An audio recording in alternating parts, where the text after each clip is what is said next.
Cette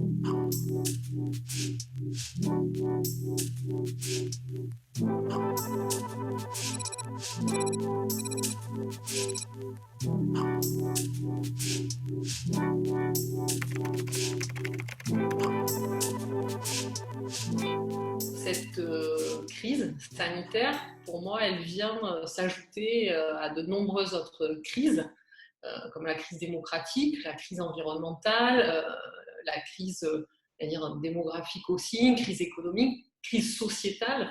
Donc, elle vient témoigner, ou du moins nous confirmer que notre monde est malade. Et puis, symboliquement, je trouve que c'est fort aussi. Ce monde-là, aujourd'hui, oui, il est malade. Après, ça vient nous enseigner aussi, je trouve, l'importance du rôle de l'État dans ce contexte-là, puisqu'on est dans une situation où le libéralisme se développe relativement fortement. Voilà, il y a une dominance du libéralisme, et là, ça nous montre l'importance de l'État aujourd'hui et qu'il doit reprendre ses pleins pouvoirs et ses pleines missions, notamment sur les secteurs d'activité comme sur la santé ou l'éducation. Mais on ne peut pas faire d'économie, on ne peut pas raisonner en termes de rentabilité sur des secteurs comme ça. Voilà, donc ça nous témoigne de cette importance-là. Par ailleurs, je trouve aussi que ça réoriente nos priorités vers l'essentiel. Aujourd'hui, justement, on se rend compte que l'essentiel, c'est pas, oui, la rentabilité, c'est pas le profit, l'argent, c'est pas la réussite, mais c'est vraiment le bien-être, c'est la santé, c'est la qualité de vie, c'est voilà, ce sont des valeurs plutôt qualitatives. Donc c'est ça aussi que ça nous enseigne.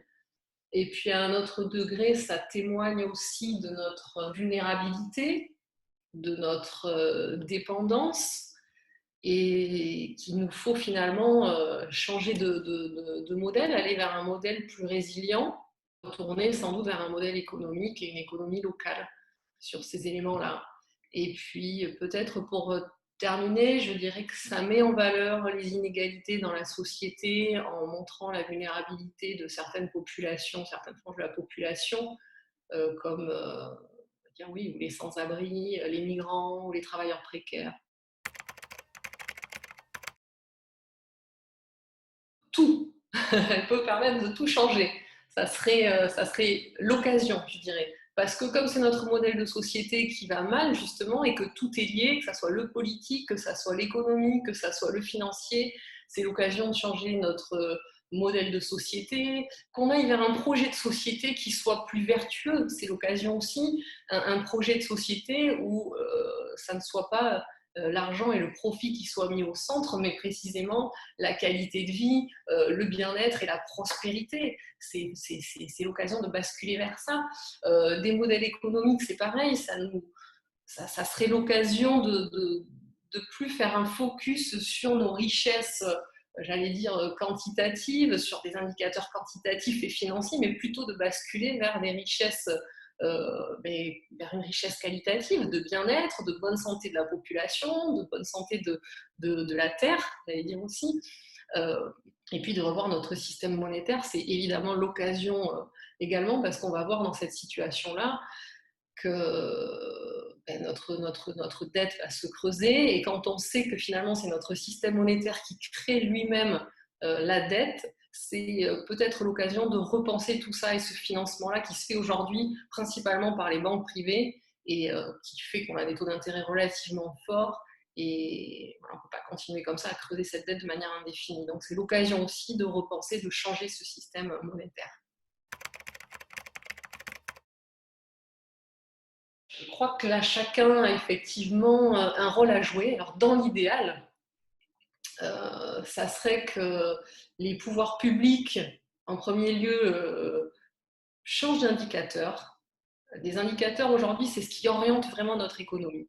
La première chose à faire, ça serait de réorienter cette économie et ces indicateurs. C'est un indicateur, le PIB, qui est un indicateur de croissance, et qui est juste un indicateur quantitatif et dire oui, financier aussi. Et il faudrait que nous basculions vers des indicateurs plus qualitatifs, encore une fois, comme je vous l'ai dit, de prospérité, de qualité de vie, de bien-être, etc. Ça serait voilà, l'occasion de mettre ça en place.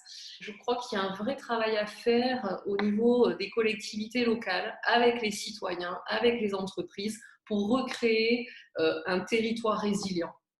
donc à une échelle moins globale et plus locale, créer un territoire résilient qui résiste justement au choc, en développant par exemple les monnaies locales, en faisant en sorte aussi que les entreprises, eh bien, elles échangent sur le local, qu'elles aient des fournisseurs en local, que les clients soient effectivement locaux aussi, que tout ce qui est recrutement, enfin voilà, que ça soit repensé à tous les niveaux, que les matières premières soient favorisées sur notre territoire, sur les territoires.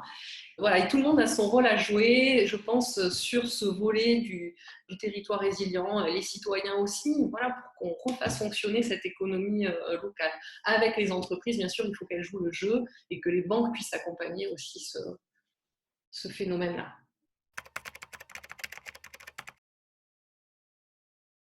Alors, à mon échelle, je vais poursuivre ce que j'ai commencé à faire, à diffuser le message comme quoi il faut réinventer notre économie, que c'est indispensable, qu'il faut qu'on change de modèle de société, de faire savoir aussi que cette société elle avait déjà commencé à changer, qu'il y a plein d'initiatives positives qui vont dans le bon sens, qui remettent au centre des priorités l'homme et l'environnement, en faisant des conférences comme ce que je fais aujourd'hui auprès des entreprises, auprès des collectivités.